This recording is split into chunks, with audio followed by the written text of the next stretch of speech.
प्रिय मित्रों नमस्कार। आप सभी का हमारे YouTube चैनल पर स्वागत है।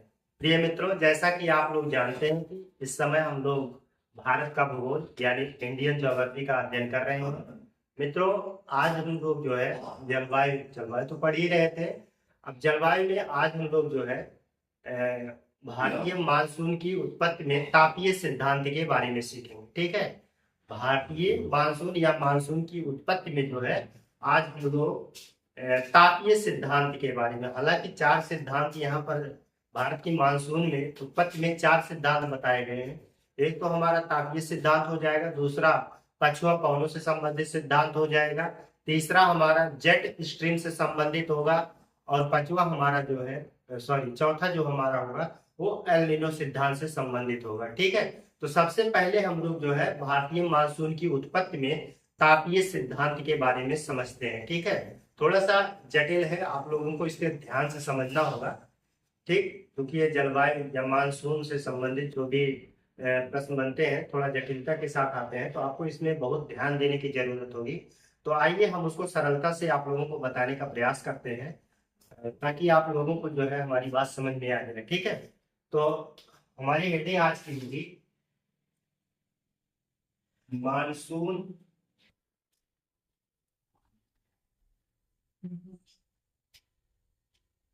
उत्पत्ति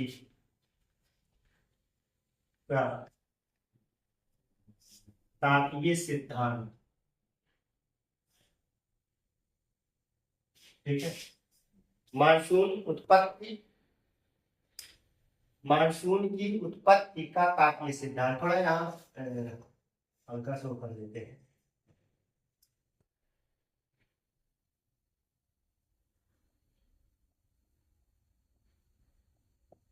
मानसून की उत्पत्ति का तापीय सिद्धांत हम लोग लिखते हैं। मानसून की उत्पत्ति का तापीय सिद्धांत के बारे में हम लोग सीखेंगे। तो यहाँ पर जो है सबसे पहले हम लोग कुछ शब्द है, उन शब्दों के बारे में समझना होगा। तो आपने देखा होगा कि ये हमारी पूरी पृथ्वी है। ठीक है, ये हमारी पृथ्वी है। इसको हमने 0 डिग्री अक्षांश में कहा है, 0 डिग्री अक्षांश नाम दिए हैं। ठीक है, ऊपर से इसको जो है 30 डिग्री अक्षांश मान लेते हैं, ये अक्षांश है, इसे उत्तरी अक्षांश कहेंगे। और इसके नीचे जो है वो 30 डिग्री, ये भी दक्षिणी अक्षांश है। ठीक है, ये तो दक्षिणी है, हालांकि ये सब हम आप लोगों को बता दिए हैं, ये उत्तरी है।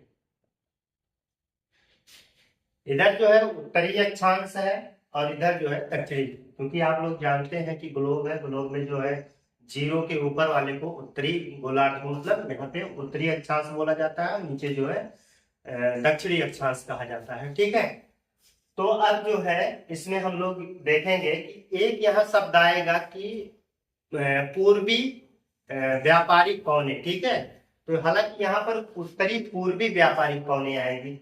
तो जाहिर सी बात है कि सबसे पहले इस बात को समझ लीजिएगा कि उत्तरी पूर्वी क्या कौन सी दिशा। जैसे हमने देखा कि दिशा में ये वाला उत्तर होता है, नीचे आपका दक्षिण होता है, इधर जो है पूरब होता है, और इधर पश्चिम होता है। समझने वाली थोड़ा सा बात है, इस बात को समझ लेंगे।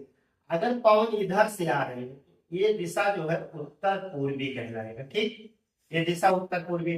अगर पवन इधर से आ रही है तो हम कहेंगे कि ये दक्षिण पूर्वी है, इसको क्या बोलेंगे, दक्षिण पूर्वी। और पवन अगर जो है इधर से पूरब से पश्चिम की तरफ जा रही है तो उसे हम पछुआ पवन कह देंगे। ठीक है, पश्चिम से पूरब की तरफ आ रही है तो उसे हम पछुआ पवन कह देंगे। तो इन सब टर्मिनोलॉजी को आप लोग को समझना पड़ेगा, तभी ये बात जाके समझ में आएगी। हालांकि यहाँ पर इस दो बातों को जानते रहिएगा कि उत्तर पूर्व से और दक्षिण पूर्व से जो कोने चल रही हैं तो उनको दक्षिण पूर्वी, उन्हीं को जो है दक्षिण पूर्वी व्यापारी कोने कहा जाएगा, और यहाँ पर उत्तर पूर्वी व्यापारिक कौन नाम दिया जाएगा। ठीक है, तो इस बात को आप लोग समझते रहिएगा। इसको हम मिटा दे रहे हैं। तो यहाँ पर जो है, यहाँ देखेंगे आप लोग 30A हो गया और 30A है। ठीक है, यहाँ पर एक शब्द को और समझना पड़ेगा, इसको हम थोड़ा सा चेंज कर देते हैं कलर, ताकि आप लोगों को पता रहे, कोई दिक्कत ना हो। इसको हम ब्लैक से दिखा देते हैं।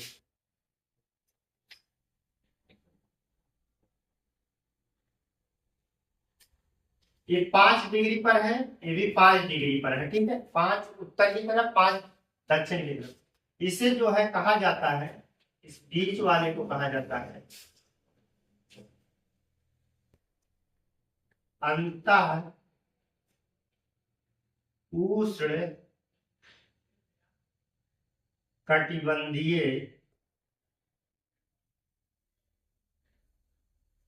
अभिसरण क्षेत्र, ठीक है। या इसी को आगे जो है यहाँ पर अगर आप देखेंगे, इसी को कहा जाता है ITCZ, इंटरट्रॉपिकल कन्वर्जन जोन, ठीक है। इसका क्या नाम है? Intertropical conversion zone. इसका मतलब होता है अंतः उष्ण कटिबंधीय अभिसरण क्षेत्र, ठीक है। ये जो होता है ये निम्न वायु दाब वाला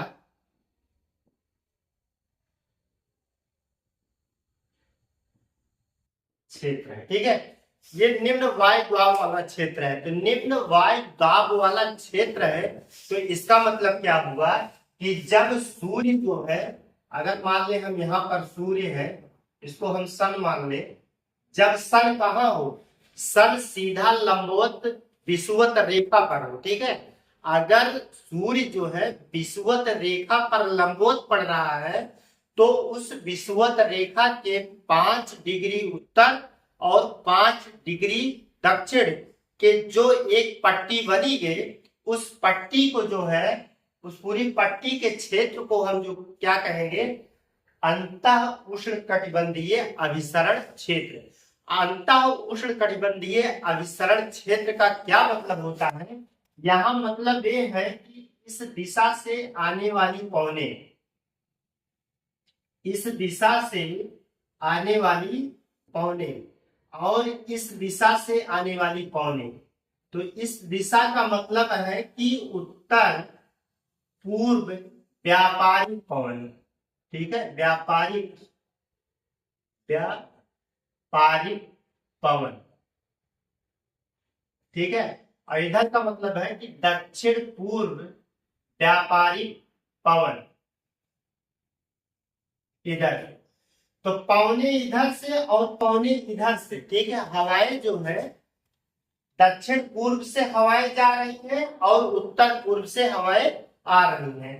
तो ये हवाएं आकर इस क्षेत्र में मिलती हैं, ठीक है। किस क्षेत्र में मिलती हैं? तो आप कह दीजिएगा अंतः उष्ण कटिबंधीय वाले क्षेत्र में मिलती है। ध्यान देने वाली बात यह है कि सूर्य अभी क्या है? सूर्य अभी सीधे लंबवत है किस पे? भूमध्य रेखा पर, ठीक है। यानी कि विषुवत रेखा पर, यानी 0 डिग्री अक्षांश रेखा पर अभी लंबवत है। तो यहाँ पे आती है जहां पे दोनों हवाएं एक दूसरे से टकरा जाती हैं, एक दूसरे में अभिसरित हो जाती हैं, एक दूसरे में मिल जाती हैं और मिल करके ये पौने जो है इधर की तरफ प्रवाहित होने लगती है, ठीक है। ये पौने दोनों मिल के इधर की तरफ जो है प्रवाहित होने लगती हैं, ठीक है। और इसी पवन को तब हम पछुआ पवन कहते हैं। कौन सा पवन कहते हैं? पछुआ पवन कहते हैं, ठीक है। तब हम इसी पवन का नाम दे देते हैं पछुआ पवने। इतनी बातें समझ में आई आप लोगों को? इस बात को आप लोग कायदे से समझ लीजिए, अभी इसका काम लगेगा, इसलिए हम जो है इसको बता रहे हैं, ठीक है। तो यहाँ सूर्य है, तो सूर्य का काम क्या है? सूर्य का काम है कि उस अपने उष्ण कटिबंधीय क्षेत्र में जो है टेम्परेचर का बढ़ना, ठीक है, ताप को ये बढ़ा देता है। और जहां ताप बढ़ता है, जब ताप इस क्षेत्र में ज्यादा बढ़ेगा, तो इस क्षेत्र में जो है वायु दाब क्या हो जाएगा? निम्न हो जाएगा। यहाँ इसी चीज का खेला है, एक ताप है, दूसरा दाब है। अगर ताप बढ़ेगा तो उस क्षेत्र में जो है वायु का दाब कम होगा, यानी कि निम्न वायु दाब वाला क्षेत्र होगा। और जहां पे जो है टेम्परेचर कम होगा, वहां उच्च वायु दाब वाला क्षेत्र पाया जाएगा। 2 फैक्ट्स आप लोग इसको समझे रहे, कायदे से समझ लीजिएगा कि जहां पे सूर्य का प्रकाश ज्यादा पड़ेगा, वहां टेम्परेचर ज्यादा होगा। तो टेम्परेचर जब ज्यादा होगा तो वहां निम्न वायु दाब का क्षेत्र बनेगा, क्योंकि उसके वायु हल्की होकर ऊपर उठ के इधर उधर चली जाएगी।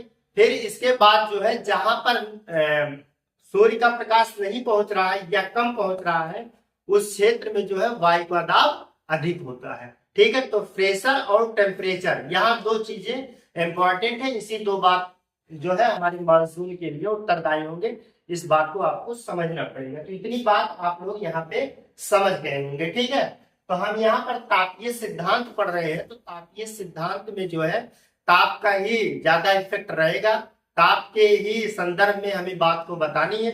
तो हम जो है ताप और दाब का सहारा लेकर के हम आप लोगों को इस बात को क्लियर करते हैं। तो आइए इस चीज को हम देखते हैं कि कैसे। इतनी बातें आप लोगों को समझ में आ गई होंगी। क्या है उत्तर पूर्वी व्यापारिक कोने, क्या है दक्षिण पूर्वी व्यापारिक कोने। ठीक है, और इसके बाद दोनों मिल करके अभिसरण क्षेत्र, उसे हमने अंता उष्णकटिबंधीय अभिसरण क्षेत्र कहा। वहीं से इधर की पश्चिम की तरफ बहने लगती है, तो उसे हम पछुआ पवन नाम दे देते हैं। ठीक है, अब इसके बाद जो है इतना जानते रहिए। अब आगे हम लोग देखते हैं इसके बारे में। अभी इधर हम मिटा दे रहे हैं। ठीक है,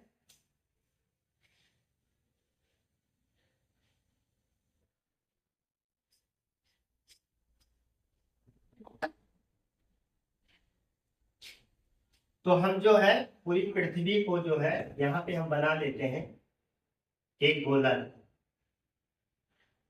ये हमारी पृथ्वी है। यहाँ हमने बताया कि ये 0 डिग्री अक्षांश है। फिर नीचे अगर आप देखेंगे ये 30 डिग्री है, ऊपर जो है ये भी 30 डिग्री है।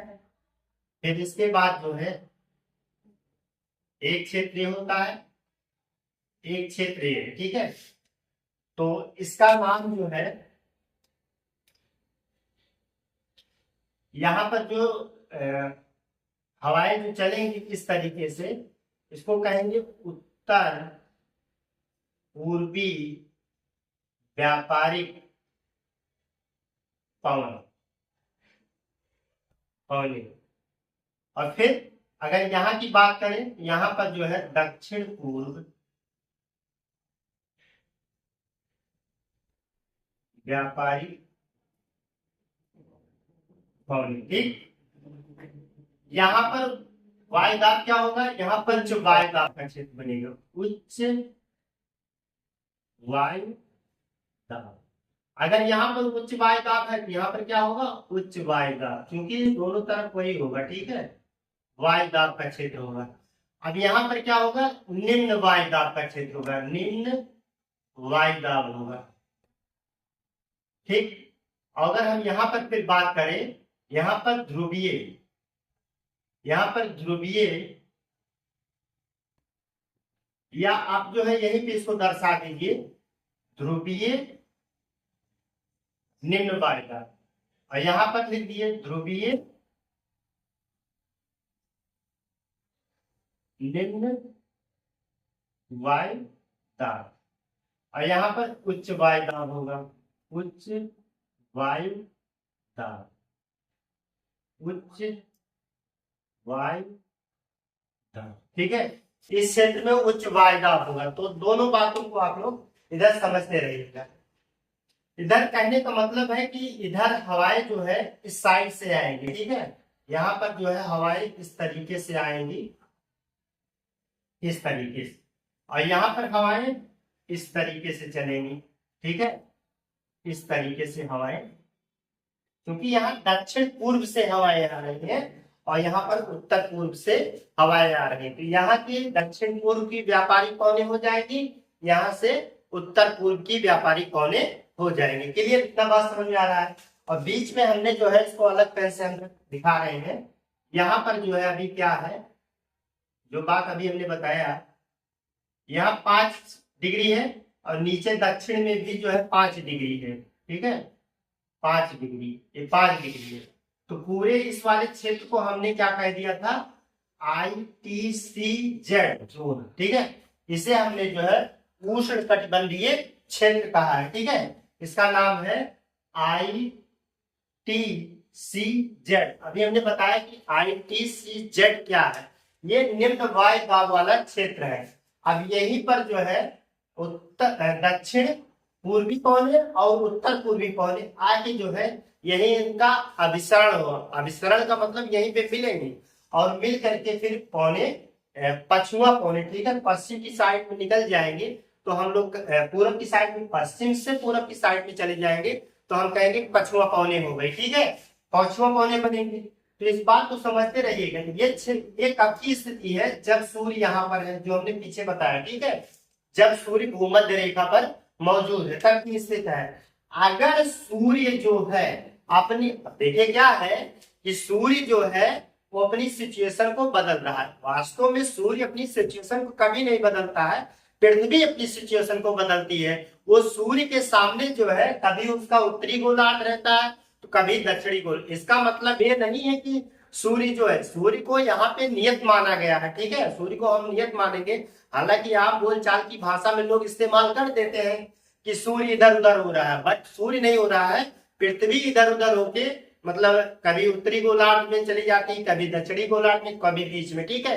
तो ये सब पृथ्वी की गतियों के कारण जो है ऐसा होता है। पृथ्वी चूंकि अपना जो चक्कर लगा रही है इसकी वजह से होता है। तो इस बात को समझते रहिएगा, उधर हम चैप्टर में देखेंगे आगे की बात, ठीक है। तो ये बातें यहाँ है, इसको आप समझ लीजिए। अब मान लेते हैं कि धीरे धीरे सूर्य क्या करता है, सूर्य उत्तर की तरफ बढ़ता है, मतलब अब हम सूर्य कहेंगे, सूर्य जो है उत्तर की तरफ बढ़ता है और जाके कहाँ पहुंचता है, आप कह दीजिए कर्क रेखा पर पहुंच जाएगा, ठीक है। आप देखेंगे कि यहाँ पर कर्क रेखा है, 23.5 डिग्री पर यहाँ पर क्या है, कर्क रेखा है, ठीक है, 23.5 पे कर्क रेखा। सूर्य यहाँ कर्क रेखा पर है, ठीक है। तो कर्क रेखा पर जाके जो है 21 जून का टाइम होता है, 21 जून का दिन होता है कि सूर्य जो है कर्क रेखा पे चमकेगा, ठीक है। अब कर्क रेखा पे चमकने का मतलब लंबवत पड़ेगा, तो इसका मतलब क्या होगा, इसका मतलब ये हुआ कि ITCZ, ठीक है, ITCZ जोन की जो है उत्तर की तरफ खिसक जाएगा, ठीक है। सारी गतिविधियां अब यहाँ पर ITCZ जोन जो है यहाँ पर आ जाएगा, इस क्षेत्र में जो है ITCZ जोन, ये वाला क्षेत्र यहाँ आ जाएगा और क्षेत्र ए वाला, कहने का मतलब ये वाला उच्च वायुदाब वाला क्षेत्र क्या हो जाएगा, ये उच्च वायुदाब वाला क्षेत्र 0 डिग्री अक्षांश के उत्तर में हो जाएगा। और जैसे ही 0 डिग्री अक्षांश के उत्तर में हो जाएगा तो यहाँ की हवाएं जो दक्षिण पूर्व से बह रही थी, फेरल के नियमानुसार, अब यहाँ पर फेरल महोदय का नियम, फेरल के नियमानुसार जो है जब दक्षिणी गोलार्ध से उत्तरी गोलार्ध में प्रवेश कर जाएगी तो ये अपने दाहिने मुड़ जाएगी।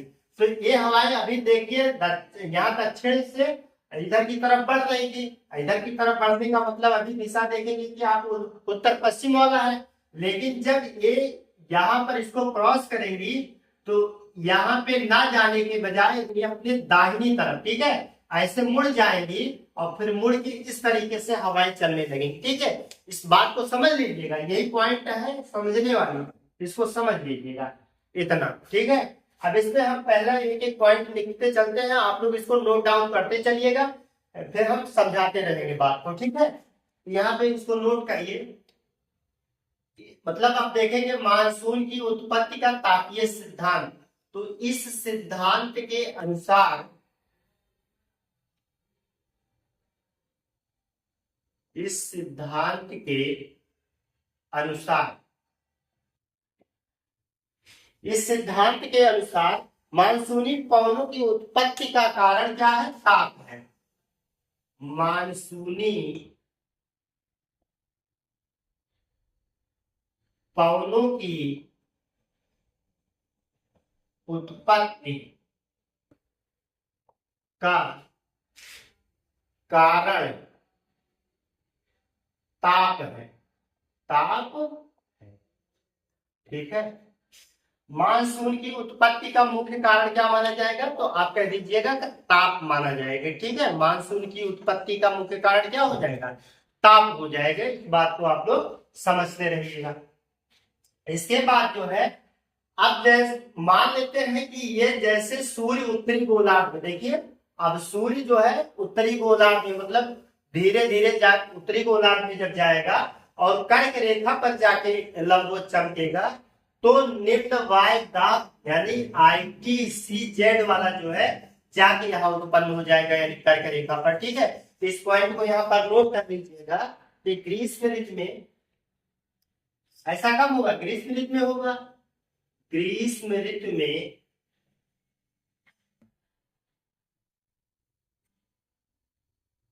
सूर्य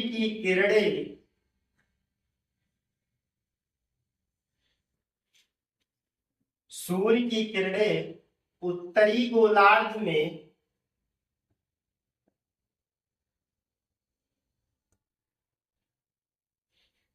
कर्क रेखा पर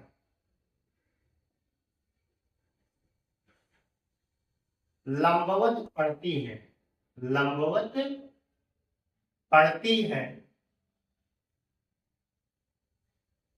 जिसके कारण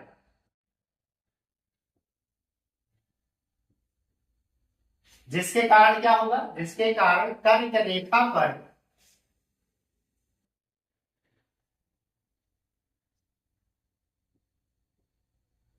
निम्न वायु दाब का क्षेत्र उत्पन्न हो जाता है, उत्पन्न होता है। ठीक है, हो जाता है तो होता है। ठीक है, तो आप यहाँ देखेंगे कि निम्न वायु दाब का क्षेत्र उत्पन्न हो जाता है। ठीक है, और जो है आप देख रहे थे कि उत्तर पूर्वी व्यापारिक पौने, ठीक है, उत्तर पूर्वी व्यापारिक पौने जो थी, जैसे उत्तर पूर्वी व्यापारिक पौने वास्तव में दक्षिणी गोलार्ध में और उत्तरी गोलार्ध में, उत्तरी गोलार्ध और दक्षिणी गोलार्ध में तो साल भर बहती रहती हैं, लेकिन इस स्थिति में क्या हो जाती है, यहाँ उत्तर पूर्वी पौने, जो उत्तर पूर्वी व्यापारिक पौने हैं, अनुपस्थित हो जाए। अनुपस्थित होने का मतलब ऊपर चली जाएगी। ठीक है, इस क्षेत्र में नहीं रह जाएगी। इस बात को भी नोट कर लीजिएगा, यहाँ पे लिख लीजिए उत्तर पूर्वी व्यापारिक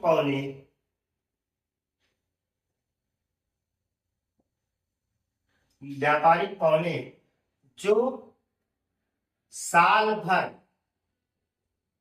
या वर्ष भर, लिख लीजिए, जो वर्ष भर 5 डिग्री से 30 डिग्री तक उत्तरी एवं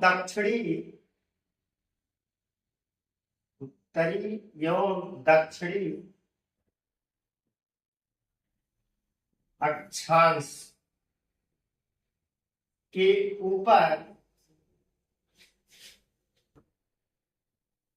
रहती हैं, वे इस समय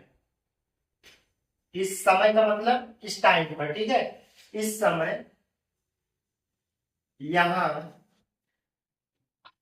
अनुपस्थित हो जाएंगी।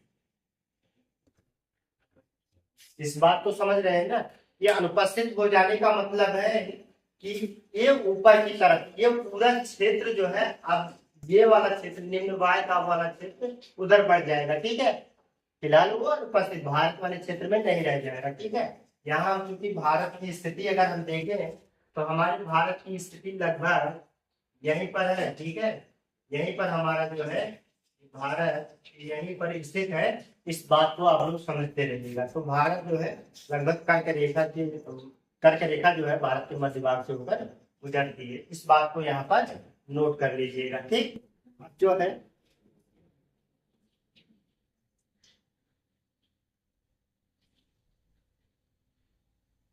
अब यहाँ पर जो है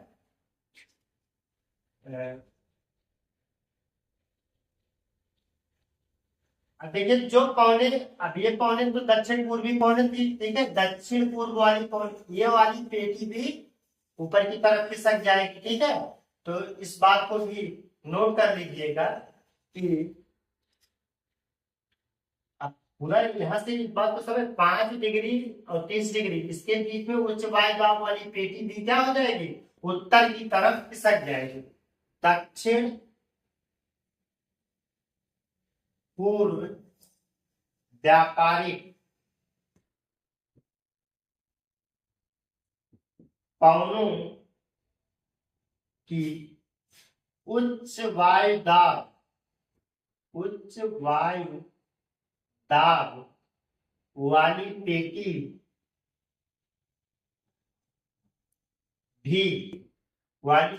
भी उत्तर की ओर खिसक जाएगी। कहां तक खिसक जाएगी, ये जो है भूमध्य रेखा को, ठीक है, भूमध्य रेखा को पार कर जाएगी, खिसक जाएगी और विषुवत रेखा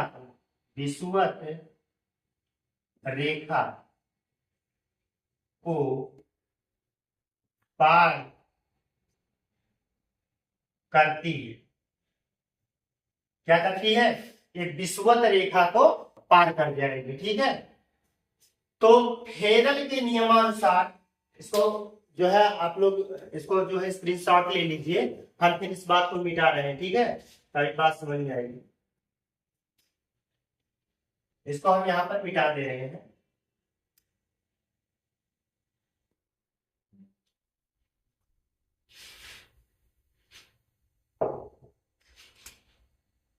फिर आगे से वही ऐड करिएगा, फेरल के नियमानुसार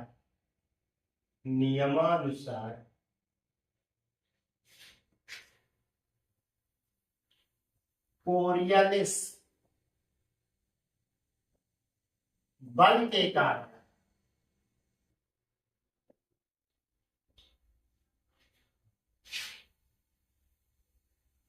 दक्षिण पूर्व व्यापारिक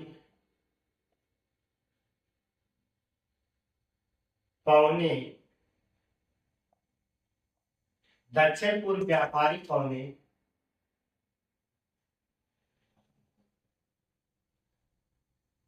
विषुवत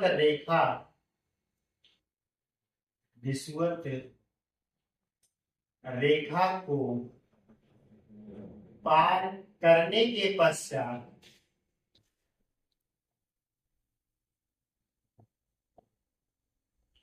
अपने दाएं या दाहिने मुड़ जाती है। अब ध्यान दीजिएगा कि ये वाली देखिए ये पूरी पेटी जो है ऊपर चली गई, क्योंकि सूर्य जो है उत्तर की रेखा पे आ गया है, तो सारा प्रोसेस ऊपर हो गया है, ठीक है। तो सारा प्रोसेस जो है पूरी सिस्टम जो है ऊपर चल गई है। तो सिस्टम कहाँ का था, जब सूर्य जो है ये विषुवत रेखा पे था तब का सिस्टम था। लेकिन अब सूर्य जो है, अब सूर्य यहाँ के बजाय सूर्य कहाँ आ गया, यहाँ आ गया है, तो सारा इसका सिस्टम ऊपर की तरफ चला जाएगा। इतना तो क्लियर है ना। तो यहाँ जब ऊपर की तरफ चला जाएगा तो ये भी जो है बेल्ट जो है उच्च वायु दाब वाला दक्षिण पूर्व की, ये भी बेल्ट कहाँ चला जाएगा, ऊपर चला जाएगा। तो जैसे ही कहा जा रहा है कि इसको ये क्रॉस करेगा, यानी विषुवत रेखा को ऊपर क्रॉस करेगा, तो ये पौने जो इस तरफ चल रही थी, ये पौने इस तरफ मुड़ जाएंगे, ठीक है। तो यही पवन जो है इस तरफ मुड़ जाएगी, ये पवन इस तरफ मुड़ जाएगी, इस तरफ मुड़ जाएगी। कहने का मतलब इसकी दिशा जो है अब दक्षिण पश्चिम, भाई देखिए ये चल रही थी, ये दिशा थी, ठीक है। यहाँ समझ लीजिए बात, ये तो दिशा थी, कौन सी दिशा, इसको हम दक्षिण पूर्व व्यापारी पवन माने हैं, ठीक है। ये दक्षिण पूर्व व्यापारी पवन है। तो यहाँ पर मान लीजिए विषुवत रेखा है, विषुवत रेखा तो जैसे ही पौने क्रॉस करेगी इनकी दिशा इस तरीके से हो जाएगी। अब इनके अपने दाहिने जो है ये मुड़ जाएंगे, तो जितनी भी पौन रहेगी इस तरीके से मुड़ जाएगी, ठीक है, इस तरीके से मुड़ जाएंगे। अब इनकी दिशा जो है अगर आप देखेंगे इस तरीके से तो इनकी दिशा कैसी हो जाएगी, इनकी दिशा जो है दक्षिण पश्चिम हो जाएगी। ठीक है, अब इनकी दिशा कैसी हो जाएगी, दक्षिण पश्चिम हो जाएगी। इस बात को समझ लीजिए। इसके बाद इन मानसूनी पवनों की दिशा दक्षिण पश्चिम हो जाती है, हो जाती है। ठीक है, अब इन पवनों की दिशा दक्षिण पश्चिम, चूंकि आप देखे होंगे कि ये पवने जो है पूरा सागरीय, ठीक है, ये पूरा सागर से महासागर से होकर आ रही है, तो ये काफी जो है आर्द्रता भरी पवने होती है। इनके साथ में जलवाष्प होता है, इन पवनों के साथ में क्या होता है, जलवाष्प होता है। और फिर जलवाष्प होने से क्या होगा कि ये जैसे ही पवने आप देखेंगे भारत के दक्षिण पश्चिम यानी कि यहाँ केरल वाले तट पे पहुंचेंगे तो ये दो पार्ट में बढ़ जाती है। दक्षिण पश्चिम जो मानसूनी पवने हैं दो भागों में बढ़ जाती है।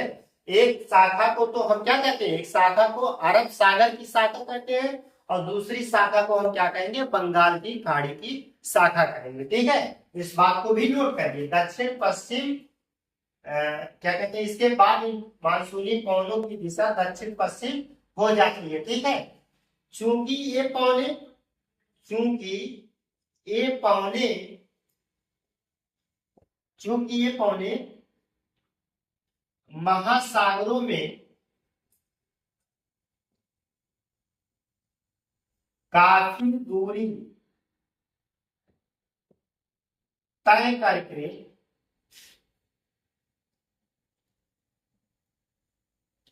आती है, इसलिए इसमें पर्याप्त जलवाष्प रहता है। ठीक है, भारत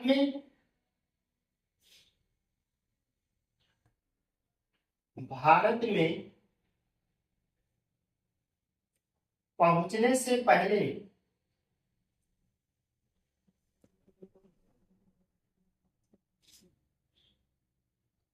इनकी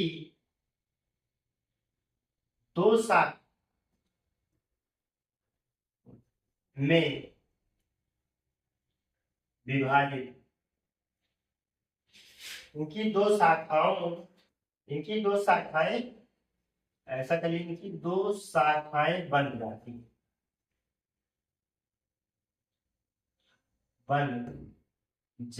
है।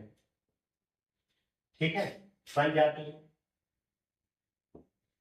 एक या प्रथम लिख लीजिए, प्रथम अरब सागर शाखा, अरब सागर शाखा। ठीक है, अरब सागर शाखा जो पश्चिमी घाट पर वर्षा करती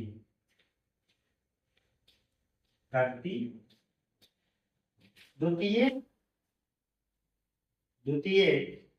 बंगाल की खाड़ी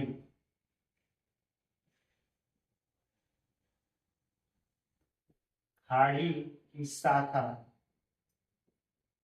जो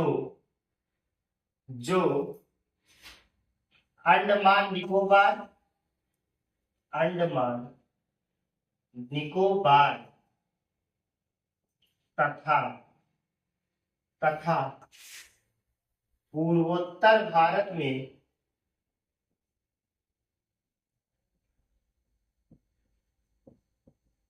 भारी वर्षा करती है।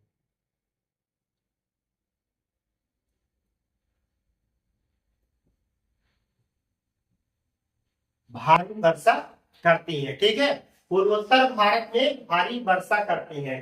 तो आप देख रहे हैं कि इनकी दो शाखाएं बन जाती हैं। एक शाखा तो अरब सागर की शाखा कहलाती है।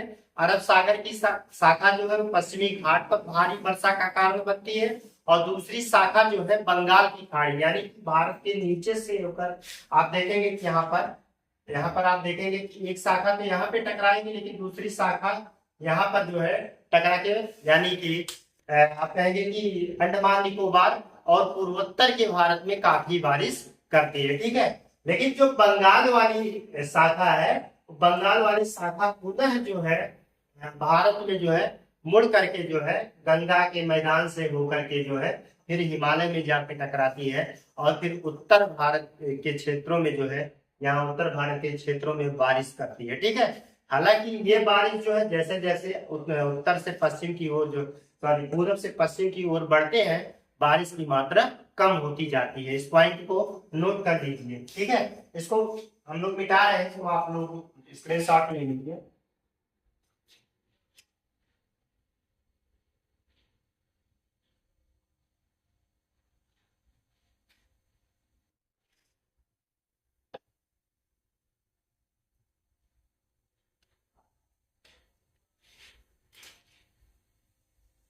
बंगाल की खाड़ी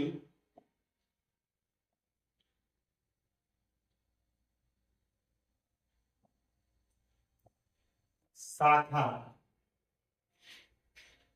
उत्तर पश्चिम उत्तर पश्चिम के यहाँ पर जो है भारत की बात कर रहे हैं, यहाँ पर निम्न वायुदाब का क्षेत्र बन जाता है। उत्तर पश्चिम के निम्न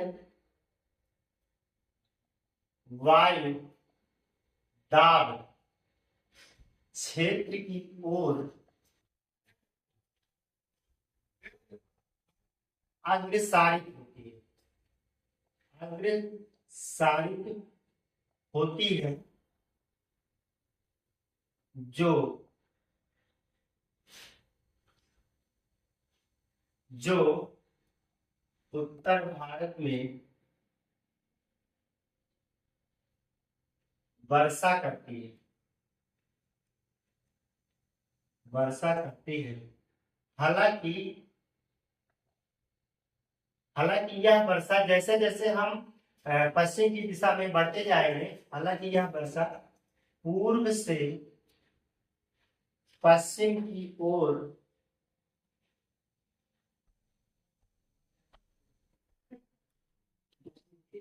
जाने पर कम होती जाती है, कम होती जाती है। ठीक है, इस बात को समझ लिया होगा। ठीक है, तो जैसे जैसे आप देखेंगे कि यहाँ पर थोड़ा सा आपको समझा देते हैं, एक मिनट लगेगा। यहाँ पर जैसे मान लेते हैं कि भारत है, तो हमने बताया कि मान लीजिए ये हवा आ रही थी, इसको हमने दक्षिण पूर्वी मानसून कह दिया। तो फिर यहाँ पर जो है विषुवत रेखा था, ये हवा यहाँ पे पार की, अब यहाँ पे हवा चली, फिर यहाँ पे चली। ठीक है, फिर यहाँ पे हवा यही पार करके एक शाखा इधर को निकल गई।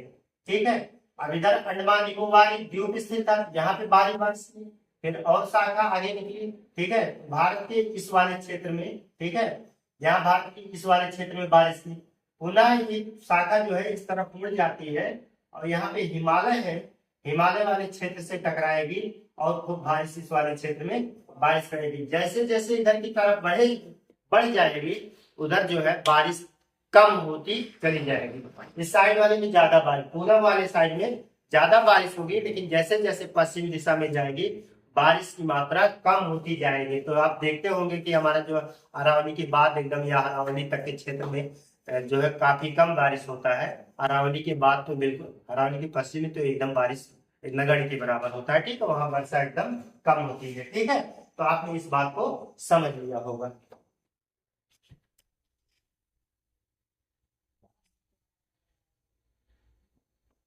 अब हम लोग देखेंगे कि ये शीत ऋतु में क्या होता है। शीत ऋतु में सारी कंडीशंस क्या होती है, इसका जस्ट विपरीत हो जाता है। ठीक है, जैसे आप देखेंगे कि शीत ऋतु में जो है जो आईटी से जोन जो है ग्रीष्म ऋतु पे कर्क रेखा पर बना था, उस जस्ट इसके विपरीत जो है ITCZ जोन जो है वो मकर रेखा पे आ जाएगा। मकर रेखा पे जब आ जाएगा तो मकर रेखा पर निम्न वायु दाब वाला क्षेत्र उत्पन्न हो जाएगा। और यहाँ पर क्या होगा, यहाँ पर उच्च वायु दाब वाला क्षेत्र रहेगा। तो उच्च वायु दाब वाले क्षेत्र से पौने कहाँ चलेंगे, निम्न वायु दाब क्षेत्र की ओर चलेंगे। ठीक है, यहाँ पर जो है दक्षिण उत्तर पूर्वी व्यापारी जो पौने थी, अब देखिए यहाँ पर उत्तर पूर्वी व्यापारी पौने प्रभावी हो जाएंगे। उत्तर पूर्वी व्यापारी पौने भी इधर की तरफ चलेंगे। फिर जो है जैसे ही उत्तर पूर्वी व्यापारी पौने जो है इसको क्रॉस करेंगे, क्या क्रॉस करेंगे, विषुवत रेखा को क्रॉस करेंगे, तो वो भी जो है ये कोरियोलिस बल के कारण जो है अपने दाहिने मुड़ जाएंगे। किस तरफ मुड़ जाएंगे, अपने दाहिने मुड़ जाएंगे। अपने दाहिने मुड़ने का मतलब है कि तमिलनाडु वाले क्षेत्र में थोड़ा बहुत बारिश कर देंगे। ठीक है, तो शीत ऋतु में कहाँ बारिश होगी, तो आप कह दीजिएगा कि शीत ऋतु में बारिश कहाँ होगी, तमिलनाडु वाले क्षेत्र में। ठीक है, इस पॉइंट को भी नोट कर लीजिए आप लोग, यहीं पे इसको भी नोट कर लीजिए। मतलब जैसे ग्रीष्म ऋतु की कंडीशन थी ठीक उसी का विपरीत कर दीजिए, वो बात कहाँ की आ जाएगी, शीत ऋतु आ जाएगी। ठीक है, शीत ऋतु में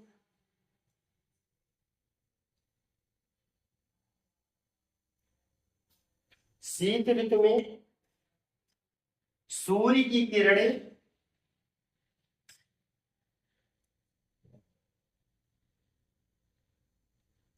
मकर रेखा पर लंबवत पड़ती है, लंबवत पड़ती है। अर्थात अर्थात अर्थात क्या होता है, अगर हम भारत की बात करें,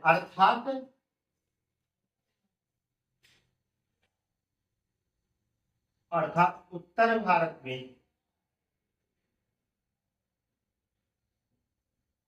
उत्तर भारत में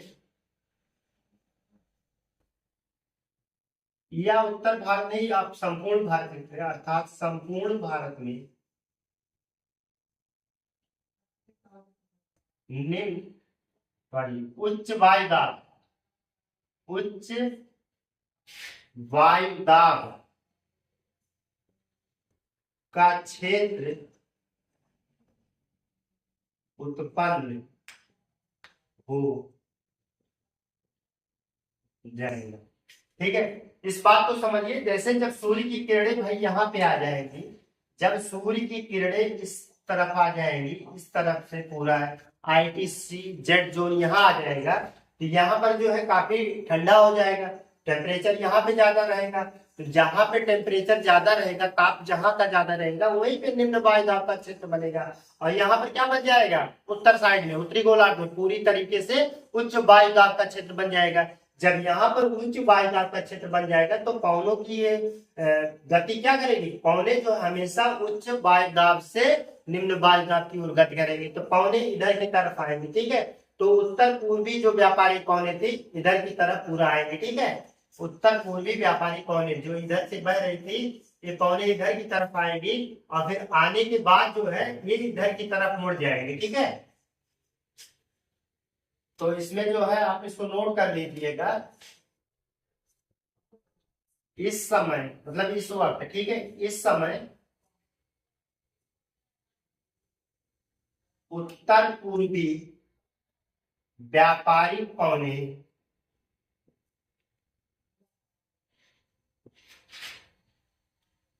विषुवत रेखा, विषुवत रेखा को पार करेंगी, विषुवत रेखा को पार करेंगी और हेगल के नियमानुसार अपने दाहिने मुड़ जाएंगी, अपने दाहिने मुड़ जाएंगी। इस कारण भारत के तमिलनाडु तट, या इसी को कहा जाता है कोरोमंडल तट, कोरोमंडल तट। ठीक है, यहाँ पे हमने इसको कोरोमंडल, तो हमने बताया है कोरोमंडल तट और मालाबार तट, हमारे पिछले वाले वीडियो में आप देख सकते हैं। तो कोरोमंडल तट पर जो है शीत ऋतु में या शीत